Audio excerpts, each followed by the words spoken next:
ចឹងខ្ញុំបាទសូមអនុញ្ញាតគោរពអញ្ជើញបាទនៅក្នុងកកណាបាទលោកសឿនសុជាលោករស់សាមៀតលោកឡាយសាវាជួយចាត់ចែងគណៈរដ្ឋមន្ត្រីអញ្ជើញអនុញ្ញាតគោរពអញ្ជើញគាត់ប្រគល់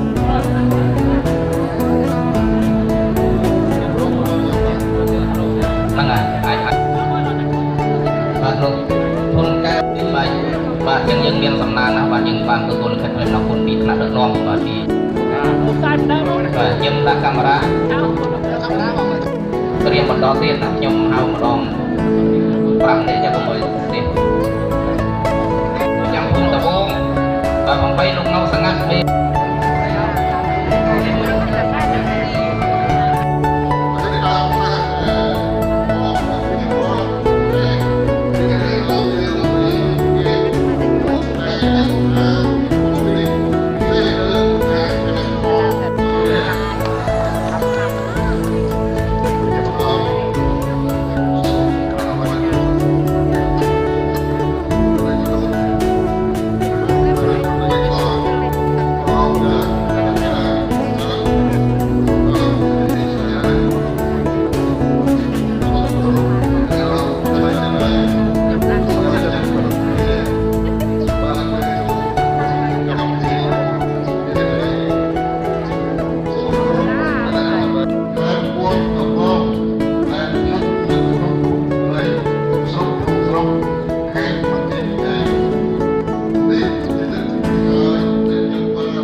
មានឧបនិស្ស័យមុតជ្រះថ្លា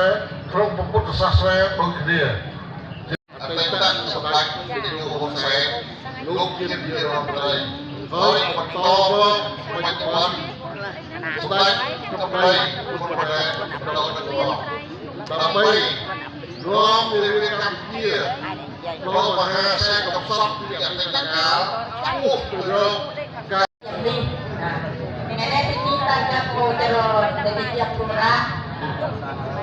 ការคณะกรรมการบวชน้องบัตรทายกกระเตงไงเนาะจะตัวจืดกันไปเตี้ยเลยไงเนาะจะที่ยกที่บ้านตัวไก่โตต้องเรียนการกันก่อนเรียนกันเรียนมัวเรียนเนื้อไปโจทย์สอบให้บางคนเรียนภาษาครับขอบคุณมากครับต่อจากนี้ไปผม